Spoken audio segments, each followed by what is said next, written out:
Bon, mais écoutez, je trouve que cette question, pour moi, ne se pose pas à partir du moment où vous l'avez si bien fait remarquer et préciser. Je suis membre fondateur de la plateforme Ensemble pour le Gabon, au même titre que le président Alain-Claude Bilibinze. Et ce que le président dit engage tous les membres de la plateforme. Et d'ailleurs, à l'occasion, j'ai réagi vigoureusement à un post d'un compatriote qui s'attaquait frontalement au Premier ministre Alain-Claude Bilibinze. Ici, il n'est pas question de Bilibinze, il est question de la plateforme Ensemble pour le Gabon. Et nous avons d'ailleurs une charte que nous avons tous signée qui dit que nous sommes solidaires les uns des autres.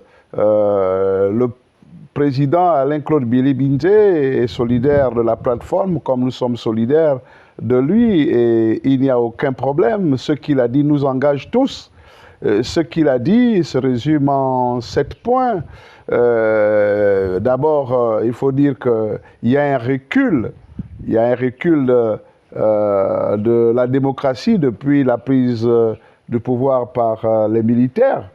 Il y a un recul, les gens sont bâillonnés, les gens sont pourchassés, comment dirais-je, les activistes sont menacés. Il n'y a plus de liberté d'expression ou d'opinion au Gabon. Et ça a été dit par le président et nous sommes tous solidaires de cela. Il a dit aussi au sujet de la loi électorale que les mêmes causes vont produire les mêmes effets. Nous avons vu le dialogue national prétendument inclusif, qui en réalité ne l'a été que de nom, accoucher pratiquement des incongruités. Nous avons vu, bien sûr, le référendum qui a battu les records d'abstention avec plus de 71%, même si les chiffres ont été revus à la baisse par le ministère de l'Intérieur dans la même journée. Donc, nous disons c'est complètement ridicule. Et d'ailleurs, la cérémonie d'hier qui a consisté à signer le décret promulguant la nouvelle constitution à la place de la liberté, alors que le président a un bureau et les décrets ne se signent pas à la belle étoile. C'est regrettable, c'est folklorique. Et ce n'est pas cela qui va contribuer à redorer le blason du pays ou bien sûr à restaurer la dignité des Gabonais. On signe des décrets d'une grande importance comme ça, sous une tente, comme si nous n'avions pas de bureau. C'est dramatique. Donc, ce que le président Alain-Claude Bilibinze a dit, en résumé, il faut absolument que le ministère de l'Intérieur soit dépossédé, bien sûr, de la responsabilité d'organiser les élections. Cela est une conclusion de nos pères fondateurs, de nos prédécesseurs. Il faut parvenir à mettre en place une haute autorité chargée des élections, neutre, qui nous permettra bien sûr d'organiser des élections libres, transparentes, et au lendemain apaisé. Il faut parvenir à limiter bien sûr les seuils de financement des campagnes parce que, comme l'a dit le président Alain-Claude Bilibinze, il y a d'un côté ceux qui sont friqués, qui ont réussi à distraire l'argent du contribuable, et il y a bien sûr ceux qui se battent avec leurs petits salaires. Donc il faut arriver à fixer des taux qui ne dépassent pas l'inadmissible. Il faut arriver à mettre en place des mesures qui permettent de sécuriser le vote.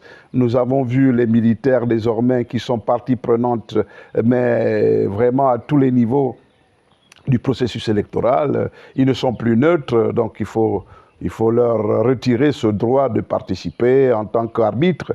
Nous avons bien sûr la liste électorale qui pose problème.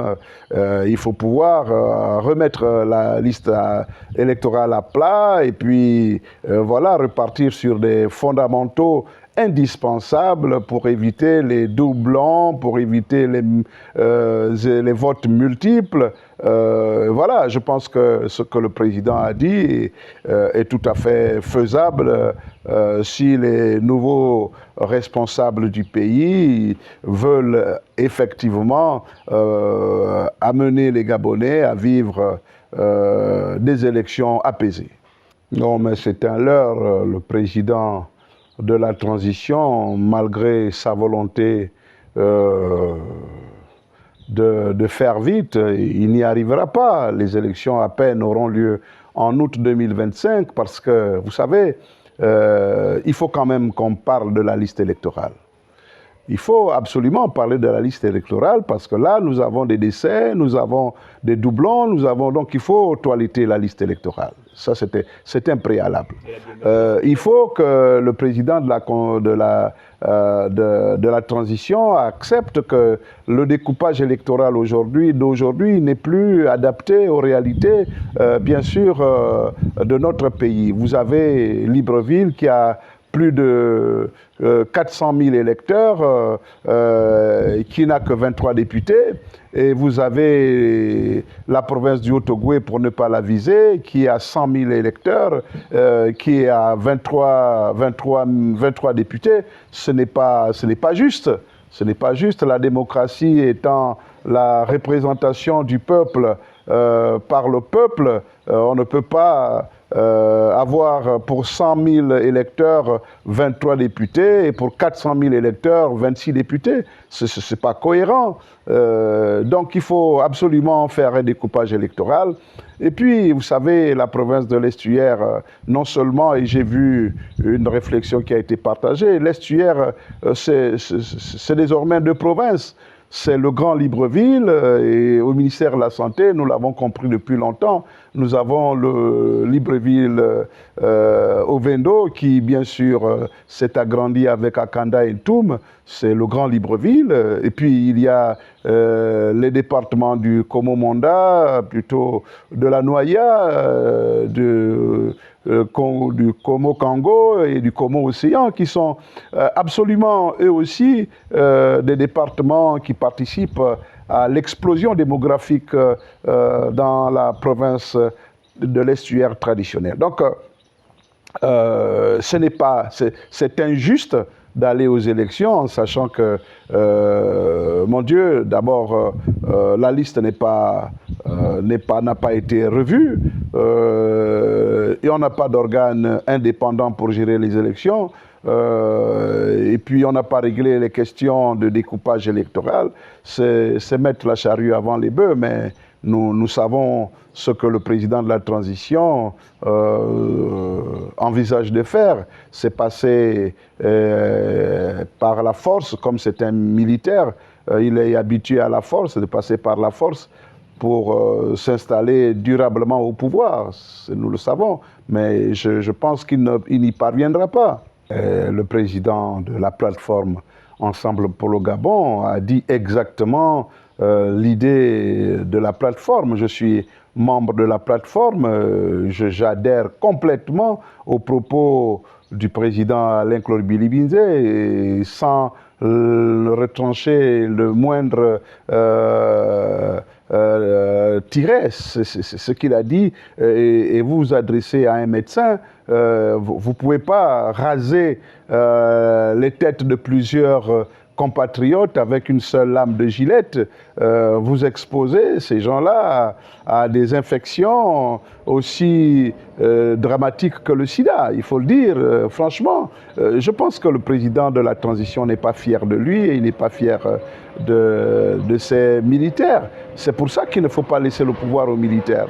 Parce que si déjà pendant la transition, ils se comportent comme ça, qu'est-ce qu'ils seront après la transition? Il ne faut pas laisser le pouvoir aux militaires. Ce n'est même pas fait contre le président de la transition, c'est fait pour la sécurité du pays, c'est fait pour la stabilité du pays, c'est fait pour l'harmonie entre les peuples. On ne peut pas, vous savez, chacun de nous a été victime. Ces militaires, je ne sais pas d'où sortent-ils, mais ils sont d'une arrogance, d'un zèle inimaginable. Bon, ce n'est pas l'objet de notre entretien. En tout cas, je suis complètement en phase avec le président de la plateforme Ensemble pour le Gabon, le président Alain-Claude Billy-Binzé, lorsqu'il dénonce ces pratiques d'une autre époque et lorsqu'il souhaite et exige, c'est nous qui souhaitons et nous exigeons que les militaires se ressaisissent et qu'ils ne soient là que pour faire ce qu'ils se sont promis de faire,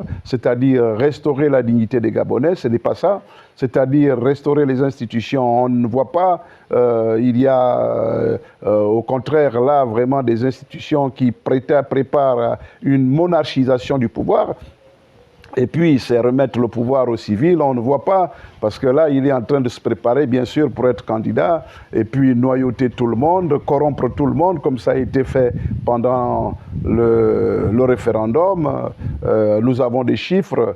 À Mimongo, par exemple, il y a eu un taux d'abstention qui dépasse les 80%, mais on a bourré les urnes, on a payer les électeurs, on a falsifié bien sûr les procès-verbaux. Donc je parle de Mimongo où j'ai déployé des observateurs au moins dans le premier siège sur les 10 bureaux de vote. C'est un scandale, et voilà.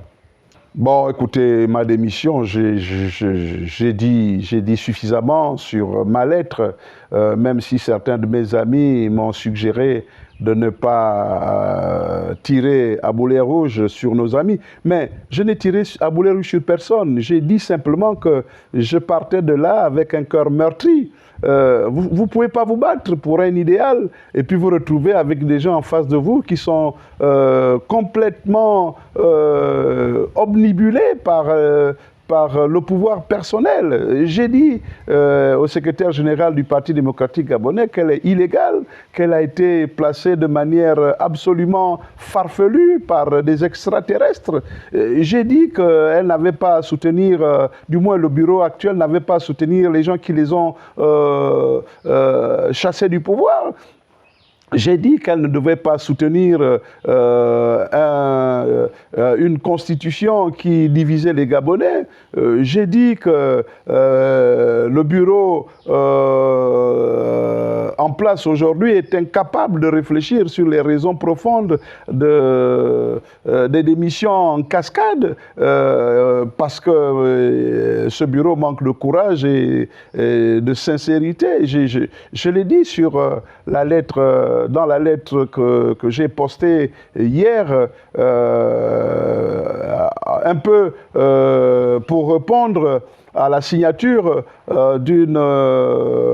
d'un décret qui justement disait aux Gabonais, écoutez, nous vous avons dit, nous faisons ce que nous voulons et vous devez vous asseoir dessus, vous devez faire ce que nous demandons de faire. Oui, le président a fait ce qu'il a voulu faire et il nous a imposé une constitution qui divise, que nous allons combattre, en tout cas que nous allons combattre avec la dernière énergie. C'est tout. Donc voilà, j'ai démissionné.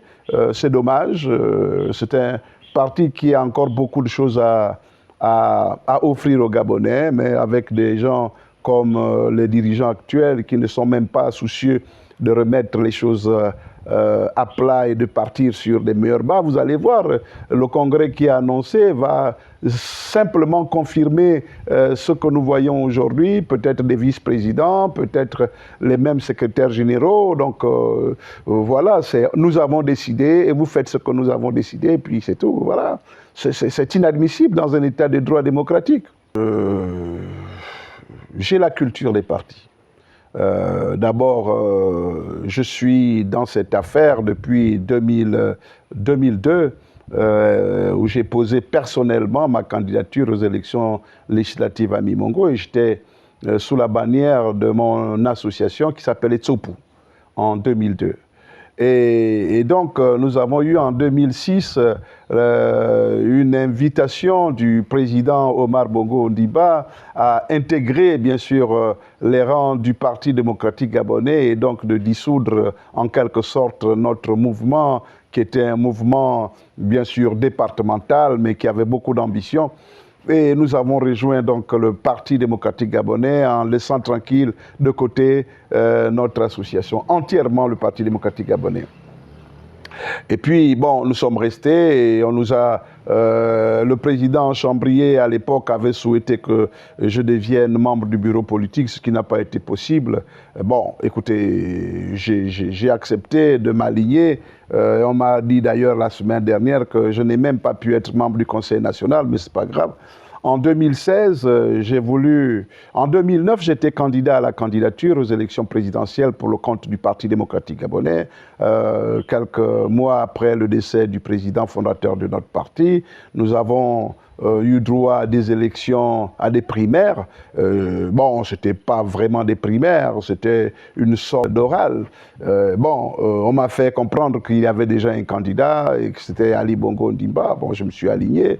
J'ai fait la campagne du président Ali Bongo Ondimba. Voilà, et en 2016, j'ai pensé qu'il était bon de le soutenir. Le parti étant très fragile, n'ayant pas suffisamment de coudées franches, j'ai mis en place le mouvement Le Citoyen. Et donc, Tsopu est devenu mouvement Le Citoyen. Nous avons battu campagne pour le président. Nous avons eu du mal à le faire élire. Vous avez vu les scores. 49, 41 ou 49 pour 47 contre Jean Ping. C'était très, très limite. Et puis, bon, j'ai invité les Gabonaises et les Gabonais en 2023, surtout aux amis du Parti démocratique gabonais, d'envisager un large rassemblement arc-en-ciel. Donc un rassemblement qui, bien sûr, prenait en compte toutes les diversités possibles, qu'elles soient de l'opposition ou de la majorité. Et nous avons vu ce que nous avons vu, les exclusions de la jeune Young Team. Nous avons assisté donc à un parti très fragilisé, malgré les absorptions, les fusions-absorptions, malgré les appels au large rassemblement arc-en-ciel. Le président a été lamentablement battu par monsieur le professeur Ondosa, même si par la suite il a été proclamé par un CGE tout aussi farfelu. Bon, les militaires ont profité de ce prétexte pour nous imposer ce qu'ils n'ont même pas pu conduire, c'est-à-dire l'état d'exception. Voilà, donc je suis le président du large rassemblement arc-en-ciel, membre de la plateforme Ensemble pour le Gabon. Et donc, vous ne serez pas surpris, bien sûr, dans le cadre de notre progression à fédérer un maximum de compatriotes pour notre vision. Nous sommes déjà d'ailleurs en train de réfléchir avec le président Alain-Claude Bilibinze sur ce qu'il faut mettre en place comme réflexe pour peser sur l'opinion nationale. Nous avons une élection présidentielle qui pointe à l'horizon. Il faut pouvoir effectivement être aux côtés des Gabonaises et des Gabonais pour faire entendre un autre son de cloche que celui qui semble se profiler et qui pourrait être un son de cloche fondé sur la dictature, sur la torture, sur l'exclusion, voilà. Donc, c'est pas exclu, c'est pas exclu. Je suis libre. Je ne pouvais pas penser à un parti à l'époque où j'étais militant du Parti démocratique gabonais. Je suis désormais président de large rassemblement arc-en-ciel. Je suis membre de la plateforme Ensemble pour le Gabon. Je chemine avec aujourd'hui d'autres compatriotes de bon niveau et de bonne moralité. Et nous allons voir ce que ça va donner d'ici, bien sûr, le mois d'août, puisque normalement, c'est en août qu'on procédera aux élections. Mais même si, bien sûr, la plateforme Ensemble pour le Gabon propose plutôt que nous commencions par les élections locales, législatives, pour permettre, bien sûr, au président d'être élu avec un peu plus de souplesse, dans un minimum de pacificité, au lieu de nous retrouver dans la deuxième mi-temps du référendum, parce que l'élection présidentielle va être la deuxième mi-temps de l'élection référendaire. Nous n'allons pas accepter ce qui s'est passé, le bourrage des urnes, l'organisation des élections par le président, le ministère de l'Intérieur, bien sûr des sommes astronomiques qui vont être disponibilisées pour aller corrompre les populations, les militaires en tenue qui vont impressionner, intimider les électeurs. Nous n'allons pas accepter cela et nous pensons, nous espérons que le président de la transition, le général Brice Clotaire Oligui Nguema, saura garder raison garder pour faire en sorte que notre pays, bien sûr, ne soit pas encore une fois pointé du doigt par l'opinion internationale. Vous avez suivi le rapport de l'ONU sur le référendum. C'est un rapport calamiteux et qui n'honore personne. Voilà, donc écoutez, je ne sais pas si j'ai répondu à vos questions. Voilà. Et le mot de fin, d'abord, c'est vous dire merci. Vous savez, depuis la publication de ma lettre aux militants du Parti démocratique gabonais et aux compatriotes, donc de ma décision de partir avec un cœur pincé du beau Parti démocratique gabonais, le parti fondé par le président Omar Bongo Ondimba, qui pour moi reste une figure emblématique de notre pays. Oui, je suis parti du Parti démocratique gabonais. Je pense que j'ai encore des raisons de croire que ma contribution à la construction de notre pays en tant que partenaire de la plateforme Ensemble pour le Gabon sera appréciée et appréciable. Et moi, je vous dis merci d'être venu me rendre visite chez moi. Encore une fois, c'est chez vous et vous pouvez venir quand vous voulez.